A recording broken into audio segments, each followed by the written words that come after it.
আসসালামু আলাইকুম রহমতুল্লাহ। সহিভাবে নুরানি পদ্ধতিতে কোরআন শিক্ষার আজ 11তম পর্ব।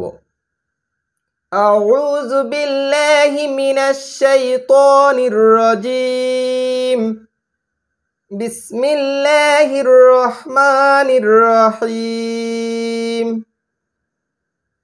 সবক নাম্বার 15, ওয়াজিব গুন্নার পরিচয়। হরকতের বামে নুনে বা মিমে তাজদিদ হইলে গুন্নাহ করিয়া পড়িতে হয়, ইহাকে ওয়াজিব গুন্না বলে।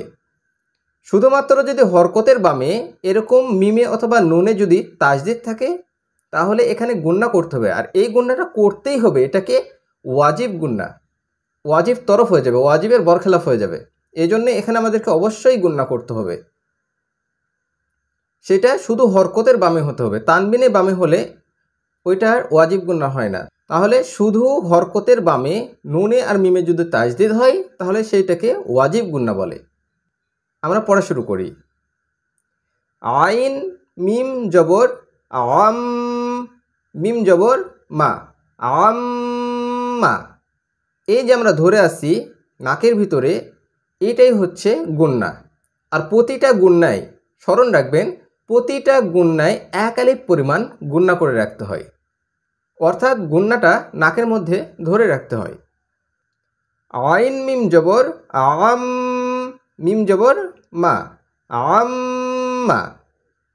জিম নুন জবর জান, নুন জবর না, জান্না।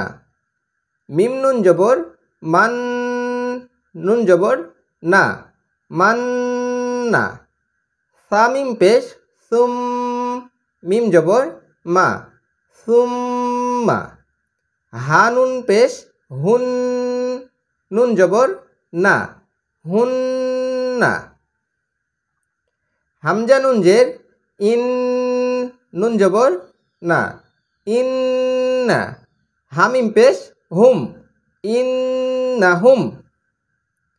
জিম নুন জবর জান, নুন জবর না, জান্না। তাদুই পেশ তুন, জান্নাতুন। এরকম এই হা অর্থাৎ ছোট হা, ছোট হার উপরে যদি 2টা নোক্তা থাকে তাহলে আমরা এটাকে তা বলি, গোল তা বলা হয় এটাকে। তাহলে এটা আমরা পড়ার সময় তা বলে পড়ে যাব এটাকে। তাহলে জিম নুন জবর জান, নুন জবর না, জান্না। তাদুই পেশ তুন, জান্নাতুন। জিম জবর যা, হা নুন জবর হান, জাহান। নুন জবর না, জাহান্না।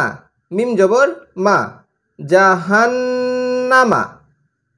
ইয়া জবর ইয়া, নুন পেশ লুন, ইয়াজুন। নুন পেশ নু, ইয়াজুন্নু। মিম ঝা পেশ মুজ, ঝা মিম জবর জাম, মুজাম। মিম জের মি, লাম পেশ লু, মুজাম্মিলু। আজ এই পর্যন্তই। ভিডিওটি যদি ভালো লেগে থাকে তাহলে অবশ্যই লাইক, কমেন্ট, শেয়ার করবেন। আর পরবর্তী ভিডিও পাওয়ার জন্য আমার চ্যানেলের সঙ্গেই থাকবেন। সেই পর্যন্ত ভালো থাকবেন, সুস্থ থাকবেন। আল্লাহ হাফেজ।